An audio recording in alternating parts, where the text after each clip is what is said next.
আসসালামু আলাইকুম। 2026 সালের পঞ্চম শ্রেণীর শিক্ষার্থীরা, আজকে আমি তোমাদের আমার বাংলা বই থেকে পাঠ 7 নিয়ে চলে এসেছি। তো দেখো পাঠ 7-এ কি আছে? সাইক্লোন। সাইক্লোন কি? সাইক্লোন হলো একটা প্রাকৃতিক দুর্যোগ। আচ্ছা, এই কবিতাটা কে লিখেছেন? কবি শামসুর রহমান। শামসুর রাহমান।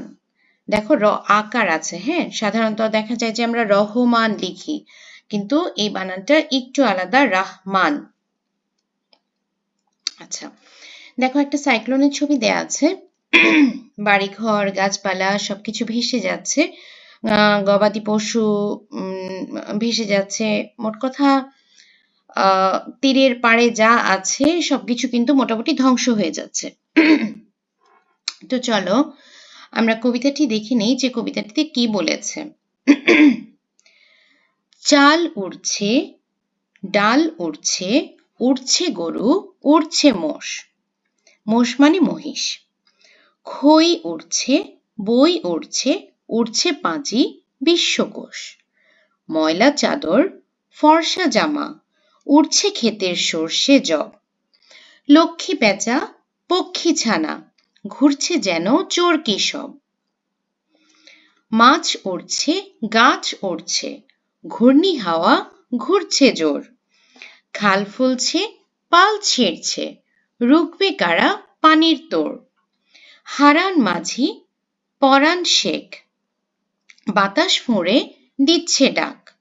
আকাশ ভেঙে কাঁচের গুঁড়ো, উঠল আজান বাজল শাঁখ। চম্পাবতীর কেশ ভাসছে, ভাসছে স্রোতে খড়ের ঘর।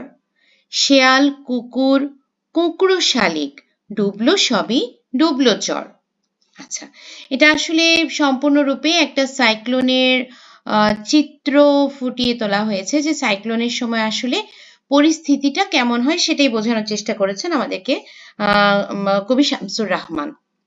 আচ্ছা, এখানে আমরা কি কি পড়বো? এখানে আমরা শব্দার্থ পড়বো, শব্দ দিয়ে বাক্য তৈরি করব, তারপরে হলো মিল শব্দ তৈরি করব, প্রশ্নের উত্তর পড়ব, কাজ শব্দগুলো আলাদা করে সেগুলো দিয়ে বাক্য গঠন করব, প্রাকৃতিক দুর্যোগে নিয়ে একটি অনুচ্ছেদ লিখব, এবং আমি এডিশনালি যোগ করেছি যে মূল ভাব পড়ব।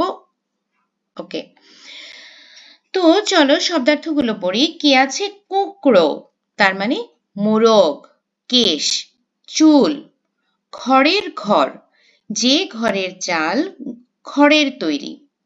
ঘূর্ণি হাওয়া, প্রচন্ড বেগে ঘুরতে থাকা বাতাস। এটা ঘরতে হয়ে গেছে, বইতে একটু দেখিয়ে দিচ্ছি। আচ্ছা, এই যে প্রচন্ড বেগে, এটা হবে হলো ঘুরতে, ঘর রস্যকার র ত ইকারতে আমি দেখিয়ে দিই, দাঁড়াও।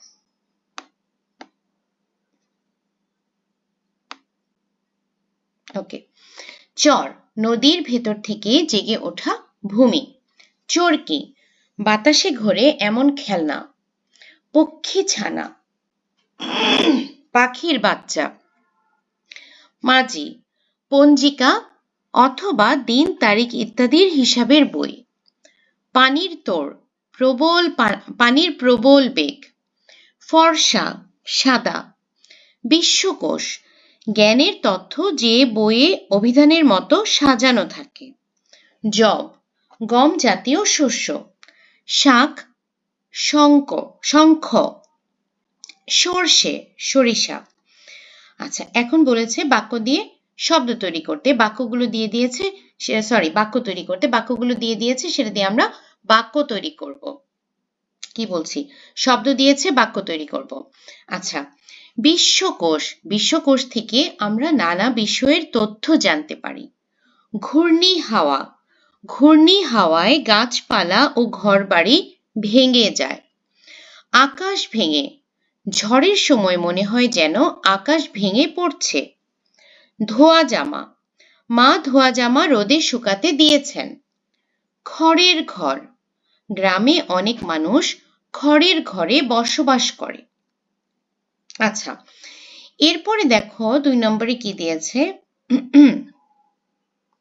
এই যে কিছু শব্দ দিয়েছে সেটার সাথে মিলিয়ে মিলিয়ে মিল শব্দ তৈরি করতে বলেছে। এগুলো আসলে তোমাদের জন্য নতুন, তোমরা চতুর্থ শ্রেণীতে এরকম কিছু কিন্তু পড়োনি। তো তোমাকে দিয়ে দিয়েছে চাল, তুমি লিখবে ডাল, পাল, জাল, নাল, তাল। তোমাকে অবশ্যই এখানে অর্থবোধক শব্দ লিখতে হবে। খই, বই, মই, দই, ছই, থই। গরু, ধনু, তরু, বনু, হনু। মোষ, ঘোষ, দোষ, কোষ, রোষ, তোষ। জোর, তোর, ভোর, ঘোর, ডোর, চোর। ছানা, জানা, মানা, টানা, পানা, খানা। আচ্ছা, এখন আমরা প্রশ্ন উত্তর পড়ব। কবিতায় কোন প্রাকৃতিক দুর্যোগের কথা বলা হয়েছে? কবিতায় একটি অত্যন্ত ভয়াবহ প্রাকৃতিক দুর্যোগের কথা বলা হয়েছে। এই দুর্যোগটির নাম হলো সাইক্লোন।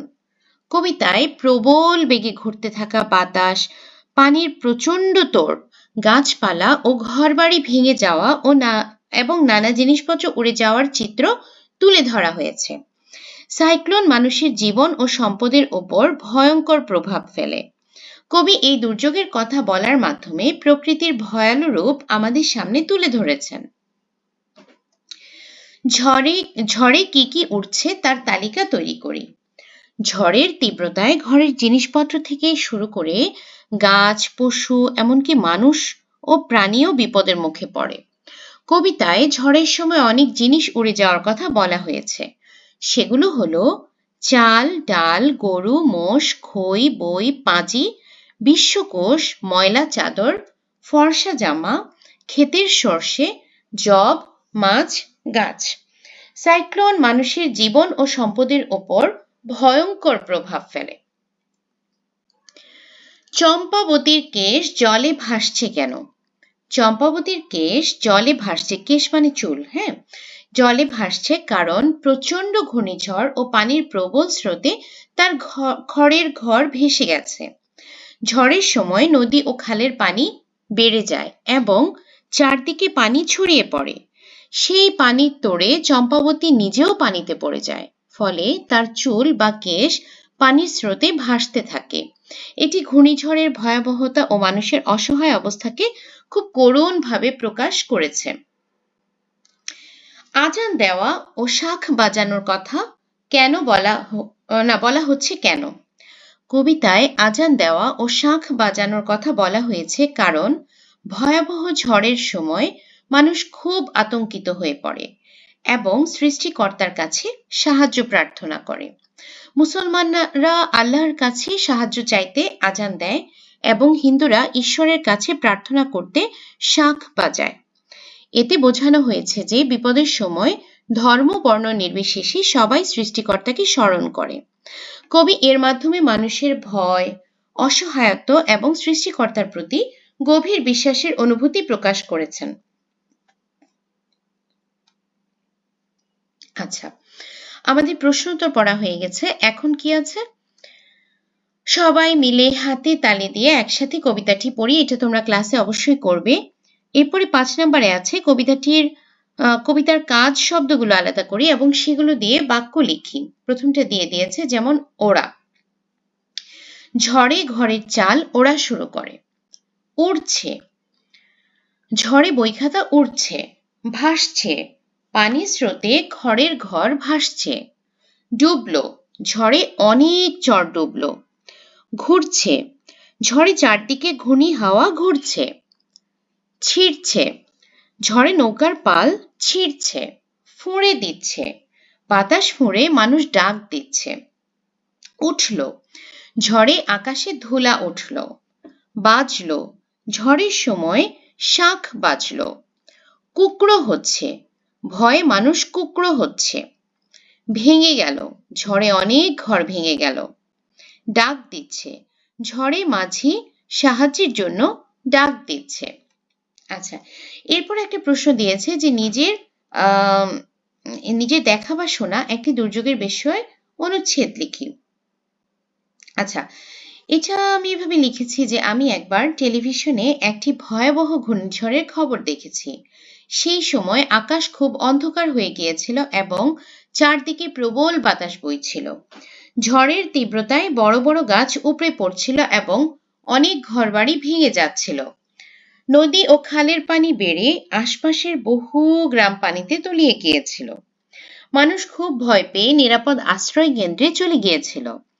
অনেক পরিবার ঘর হারিয়ে খোলা আকাশের নিচে আশ্রয় নিতে বাধ্য হয়েছিল। বিদ্যুৎ সংযোগ বিচ্ছিন্ন হয়ে পুরো এলাকা অন্ধকারে ডুবে গিয়েছিল। এই কঠিন সময়ে মানুষ একে অপরকে সাহায্য করেছিল, কেউ খাবার দিয়েছে, কেউ আশ্রয় দিয়েছে। এই দুর্যোগ আমাদের প্রকৃতির শক্তি ও বিপদের সময় একে অপরকে সাহায্য করার গুরুত্ব মনে করিয়ে দেয়। আচ্ছা, অনুশীলনীতে যা যা ছিল সেটা আমাদের হয়েছে। এখন আমরা পড়ব কবিতার মূল ভাব, যেটা সাধারণত তোমাদের প্রতিটা কবিতায় পড়তে হয়। এই কবিতায় কবি একটি ভয়াবহ সাইক্লোনের চিত্র ফুটিয়ে তুলেছেন। ঘূর্ণিঝড়ের তাণ্ডবে মানুষ, পশু, গাছপালা ও ঘরবাড়ি সবকিছু এলোমেলো হয়ে যায়। প্রবল বাতাসে চাল, ডাল, বই, জামা কাপড়, এমনকি গরু মোষ পর্যন্ত উড়ে যায়। খাল, নদীর পানি ফুলে ওঠে, চারদিক প্লাবিত হয়। মানুষ অসহায় হয়ে সাহায্যের জন্য ডাক দেয়। মাঝি ও গ্রামবাসীরা প্রাণ বাঁচাতে ছুটোছুটি করে। ঘরবাড়ি ভেঙে খড়ের মতো ভেসে যায়। পশু পাখি ও জীবজন্তু পানিতে ডুবে মারা যায়। চারদিকে আতঙ্ক, কান্না আর ধ্বংসের দৃশ্য দেখা যায়। এই কবিতার মাধ্যমে কবি প্রকৃতির ভয়ঙ্কর শক্তি ও মানুষের অসহায় অবস্থাকে তুলে ধরেছেন। আচ্ছা, হয়ে গেছে আমাদের এই অধ্যায়টা, এবং আমার মনে হয় যে যারা পুরোটা শুনেছ তাদের জন্য খুব সহজ হয়ে গেছে, পড়াটা বেশ সহজ হবে। আমি আজকের মতো এখানে শেষ করছি। যারা যারা সাবস্ক্রাইব এখনো করনি অবশ্যই সাবস্ক্রাইব করে রাখবে, তাহলে তোমরা এরকম ভিডিও আমি যখনই আপলোড দিব সাথে সাথে তোমাদের কাছে একটা নোটিফিকেশন যাবে। আর যারা ভিডিওটা দেখেছো আমাকে একটু করে কমেন্ট বক্সে জানাবে যে ভিডিওটা তোমাদের পছন্দ হয়েছে কিনা বা কাজে লাগছে কিনা। তো ছোট্ট বন্ধুরা, আজকের মতো এখানেই শেষ করছি। সবাই সুস্থ থাকো, ভালো থাকো। আল্লাহ হাফেজ।